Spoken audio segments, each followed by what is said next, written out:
Hi friends. എന്നാലും Jasmine അപ്സരെ തള്ളി ഭയങ്കരമായിട്ട് ഉപദ്രവിച്ചിട്ടും ബിഗ് ബോസ് ജാസ്മിനെ പറഞ്ഞു വിട്ടില്ല. ഭയങ്കര മോശമായി പോയി. അതുപോലെ തന്നെ ജാസ്മിൻ ജിൻഡോയുടെ അടുത്ത് ഭയങ്കരമായിട്ട് അങ്ങോട്ട് എന്താ ഉറഞ്ഞു തുള്ളി എന്നൊക്കെ പറഞ്ഞ് പല റിവ്യൂവേഴ്സും വീഡിയോ ഇട്ടിട്ടുണ്ടായിരുന്നു. എന്താ അറിയില്ല, ജാസ്മിനെ പറ്റി ഇങ്ങനെയൊക്കെ പറഞ്ഞാൽ നല്ല മാർക്കറ്റാണെന്ന് തോന്നുന്നു. സാധാരണഗതിയിൽ അങ്ങനെയൊന്നും കാണാത്തൊരു ചാനലായിരുന്നു. ഉറഞ്ഞു തുള്ളി എന്നൊക്കെ പറഞ്ഞൊരു ടൈറ്റിലോട് കൂടി ഒരു വീഡിയോ ഞാൻ കണ്ടു. ലൈവ് കണ്ടപ്പോൾ എനിക്ക് ഉറഞ്ഞു തുള്ളിയതായിട്ടോ എപ്പിസോഡിൽ അങ്ങനെ ഉറഞ്ഞു തുള്ളിയൊന്നും എനിക്ക് കാണാൻ പറ്റിയില്ല. അങ്ങോട്ടും ഇങ്ങോട്ടും എന്തൊക്കെ കുത്തിത്തിരിപ്പ് കൂട്ടങ്ങൾ അങ്ങോട്ടും ഇങ്ങോട്ടും പറഞ്ഞിട്ടുണ്ട് രണ്ടുപേരും. അല്ലാതെ ഉറഞ്ഞു തുള്ളലും ഒന്നും മറ്റേ കരിങ്കാളിയല്ലേ അതൊന്നും കണ്ടില്ല. ഓക്കെ, അപ്സരയുടെ അടുത്ത് എന്തോ ജാസ്മിൻ ആർഗ്യുമെന്റ് ഒക്കെ ഉണ്ടായി, അപ്സരെ തല്ലി എന്നൊക്കെ ഉള്ള രീതിയിൽ ഇന്ന് ഒരുപാട് റൂമേഴ്സ് സ്പ്രെഡായി. അതിൻ്റെ പുറകെ തന്നെ നമ്മുടെ നാദിറ മേറിൻ വീഡിയോ ഇട്ടിട്ടുണ്ടായിരുന്നു. അങ്ങനെ ഒന്നും തന്നെ കാര്യമായിട്ട് ഉണ്ടായിട്ടില്ല. നോർമൽ ഒരു ആർഗ്യുമെന്റ് പോലെ എന്തോ നടന്നതാണ്, അതിനെയാണ് ഇങ്ങനെയൊക്കെ വളച്ചൊടിക്കുന്നത് എന്ന് പറഞ്ഞു. ഇങ്ങനെയൊക്കെ നടന്നിട്ടും ഒന്നും പറയുന്നില്ല. ബിഗ് ബോസ് വെളി കാണിക്കുന്നില്ല ജാസ്മിൻ ചെയ്യുന്നൊന്നും. ജാസ്മിൻ തുമ്മിയത് വെളി കാട്ടിയില്ല, എന്നിട്ട് ടേസ്റ്റ് കൂടട്ടെ എന്ന് പറഞ്ഞത് വെളി കാട്ടിയില്ല. ഇതിന്റെ പേരിൽ ബിഗ് ബോസ് ട്രോൾ ഉണ്ടാക്കിയിട്ടില്ല ഏഷ്യാനെറ്റില്. ഇപ്പോഴും ഇങ്ങനെ ഓരോ ഗ്രൂപ്പുകളിൽ ഇങ്ങനെ വന്നുകൊണ്ടിരിക്കുന്ന ഒരു ട്രോളുണ്ട്, മറ്റേ പേര് വിളിക്കുന്ന വായന്ന് വെറ്റില മുറുക്കിയത് വീഴുന്ന ഒരു സാധനം. ട്രോള് നല്ല ട്രോളായിരുന്നു അത്. ഒരു മാന്യതയൊക്കെ വേണം ഈ പറയുമ്പോൾ, ഒരു മാന്യതയൊക്കെ വേണം. അത്രത്തോളം മോശമായിട്ട് ആരെയെങ്കിലും തുടക്കം തൊട്ടേ പോർട്രേ ചെയ്യാൻ ശ്രമിച്ചിട്ടുണ്ടോ ബിഗ് ബോസ്? തുടക്കം തൊട്ട് ഏകദേശം ഒരു 50 എപ്പിസോഡ് കഴിയുന്നത് വരെ നെഗറ്റീവായിട്ട് തന്നെയാണ് പോയിക്കൊണ്ടിരുന്നത്. ഇപ്പോഴാണ് ഒരു ഇത്തിരിയെങ്കിലും നല്ല രീതിക്ക് വന്നു തുടങ്ങിയത്. അപ്പോൾ ആളുകൾ സപ്പോർട്ട് ചെയ്യാൻ തുടങ്ങി. നല്ല രീതിക്ക് ഔട്ട്പുട്ട് വന്നു കഴിഞ്ഞാൽ ആളുകൾ സപ്പോർട്ട് ചെയ്യും. ഗബ്രി പോയതോടുകൂടി ഇത്തിരി കൂടി അത് സ്ട്രോങ് ആയി, സപ്പോർട്ടേഴ്സ് കൂടി. അതിലൊരു സപ്പോർട്ടറാണ് ഞാനും വിമർശിച്ച് വീഡിയോ ചെയ്തിട്ടുള്ളതാണ് ജാസ്മിനെ. ഇപ്പോഴും സപ്പോർട്ട് ചെയ്തിട്ടതിനേക്കാളും ഒരുപാട് വീഡിയോസിൽ ഞാൻ ഗബ്രിയെയും ജാസ്മിനെയും അവരുടെ ഒരു ഗ്രൂപ്പിനെ വിമർശിച്ചിട്ടുണ്ട്. അത് അവരുടെ ഒരു പിടിപ്പുകേടായിട്ട് എനിക്ക് തോന്നി.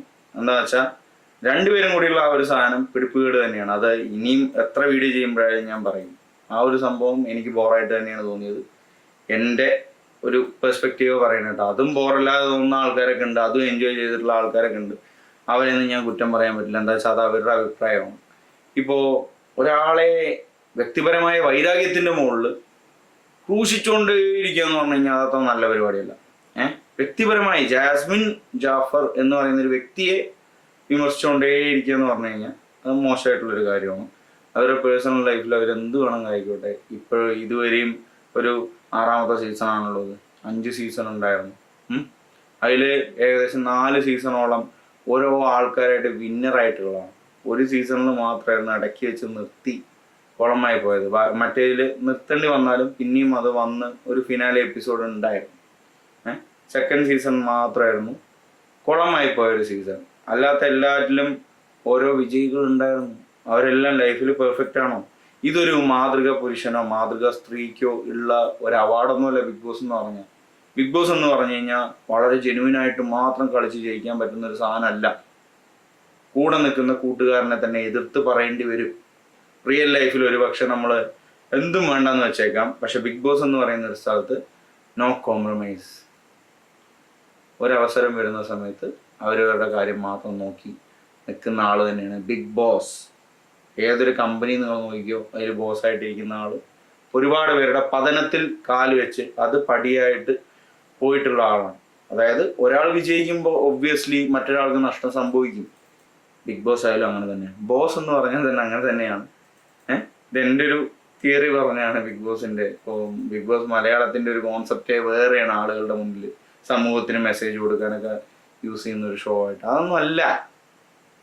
ചില ടോപ്പിക്സിനെ പറ്റി ചില ഇൻഫർമേഷൻ സമൂഹത്തിലേക്ക് പാസ് ചെയ്യാൻ പറ്റും, ചില അനുഭവങ്ങൾ സമൂഹത്തിലേക്ക് പാസ് ചെയ്യാൻ പറ്റും.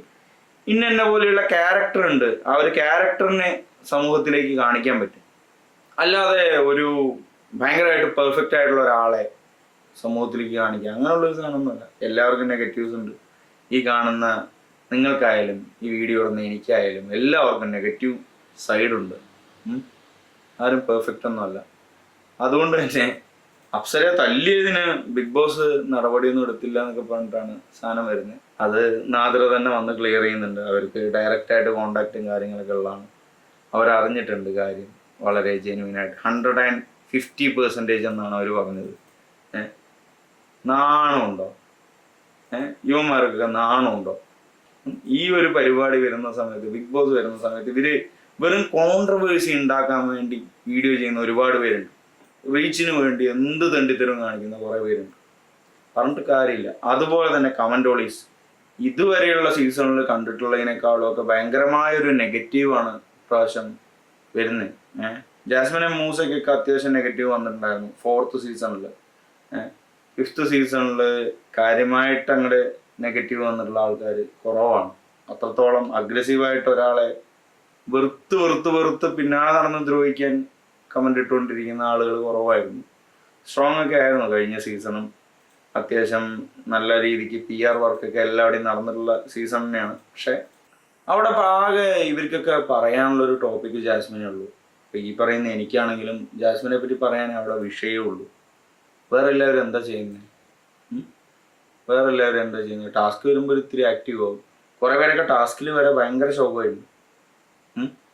പിന്നെ ഇന്നലത്തെ ഒരു വീഡിയോ എനിക്ക് ഇടാൻ പറ്റിയില്ല. ശ്രീതുവിൻ്റെ അമ്മ വന്നിട്ട് എന്താ കാണിക്കുന്നത്? ശ്രീതുവിൻ്റെ അമ്മ വന്ന് വാണിംഗ് ഒക്കെ വാങ്ങിക്കാൻ 2 തവണയൊക്കെ വാണിംഗ് വാങ്ങിച്ചു ബിഗ് ബോസിൻ്റെ നിന്ന്. നിങ്ങൾ ഇവിടെ വന്നിരിക്കുന്നത് എന്തിനാണ്? ഉള്ള എനർജി കളയാനാണോ എന്നൊക്കെ ഉള്ള രീതിയിൽ ബിഗ് ബോസ് പറയുന്നുണ്ട്. ഇത്രയൊക്കെ ഇമേജ് കോൺഷ്യസ് ആണെങ്കിലും അതുപോലെ തന്നെ ഇവർക്ക് എന്താ മനസ്സിലാവുന്നില്ല. ശ്രീതുവിൻ്റെയൊക്കെ വളരെ പോസിറ്റീവായിട്ടാണ് പുറത്ത് ഔട്ട് പോകുന്നത്. രാത്രി സമയത്ത് കിടന്നുറങ്ങി രാത്രി മുഴുവൻ ഷൂട്ട് കഴിഞ്ഞിട്ട് വന്നിട്ടുള്ള ആളാണ് ശ്രീതു.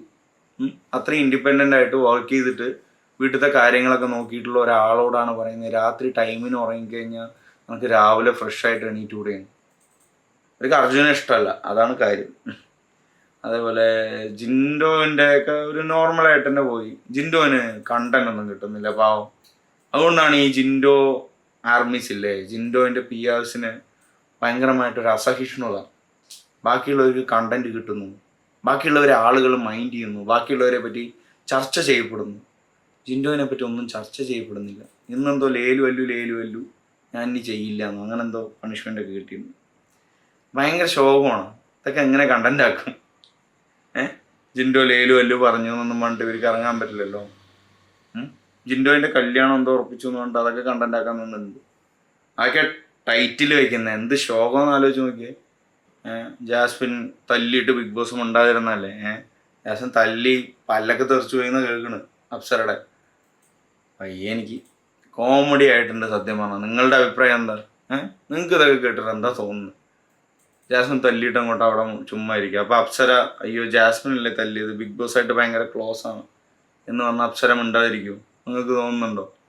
അപ്സരയുടെ ദേഹത്ത് തട്ടിയിട്ട് അങ്ങനെ മിണ്ടാതിരിക്കുന്ന ഒരാളായിട്ട് തോന്നുന്നുണ്ടോ അപ്സരയെ? ഇത്രയൊക്കെ പറയാനുള്ളൂ. ദുരന്തങ്ങൾ. വേറെ ഏത് ഫാൻസും ആയിക്കോട്ടെ ഇത്രത്തോളം അന്തങ്ങളാവരുത്. അതുപോലെ തന്നെ തന്ത വേണം. പേര് പോലും ഇല്ലാതെ ഒരുമാതിരി XYZ YXABQ ഇതൊക്കെയാണ് ഓരോരുത്തന്മാരുടെ പേര്. ഇതൊക്കെ എന്തത്? ഇതെന്നൊക്കെ കമന്റ് വരുന്നോ? കമന്റ് വരുന്ന പാരഗ്രാഫ് കണക്കിന് ഇടൂര്. എന്നാൽ പിന്നെ നോർമലായി അവരവരുടെ മെയിൽ ID നിന്ന് കമന്റ് ഇടുക. അത്രയൊക്കെ ജെനുവിനായിട്ടാണ് നിങ്ങൾ ഒരാളെ സപ്പോർട്ട് ചെയ്യുന്നതെന്ന് വെച്ചാൽ അതിൻ്റെ ആവശ്യമല്ലേ ഉള്ളൂ. നിങ്ങളിപ്പോൾ ജിൻഡോനെ സപ്പോർട്ട് ചെയ്യുന്ന ആളാണെങ്കിൽ ഒറിജിനൽ അക്കൗണ്ടിൽ വന്നിട്, സപ്പോർട്ട് ചെയ്യും. അതാണ് അന്തസ്സ്. അല്ലാതെ നിങ്ങൾക്കൊരു അഭിപ്രായം ഉള്ളതിനെ നിങ്ങളുടെ ഐഡൻറ്റിറ്റി പോലും ഇല്ലാതെ പുറത്ത് കാണിച്ചിട്ട് എന്ത് പിടുങ്ങാനാണ്? അറിയാതെ ചോദിക്കുക, എന്ത് പിടുങ്ങാനാണ്? അത്രയൊക്കെ ഉള്ളൂ. നിങ്ങളുടെ അഭിപ്രായങ്ങൾ കമൻറ്റ് സെക്ഷനിൽ അറിയിക്കുക. ബിഗ് ബോസിന് എന്നാലും ഇത്രത്തോളം ക്രൂശിച്ചൊരു സീസൺ ഉണ്ടോ എന്നുള്ളതാണ്. ഓക്കെ, അപ്പോൾ അടുത്ത വീഡിയോയിലൂടെ വീണ്ടും കാണാം. ആദ്യമായിട്ട് വീഡിയോ കാണുന്നതെന്ന് വെച്ചാൽ ചാനലൊന്ന് സബ്സ്ക്രൈബ് ചെയ്യുക. നന്ദി, നമസ്കാരം.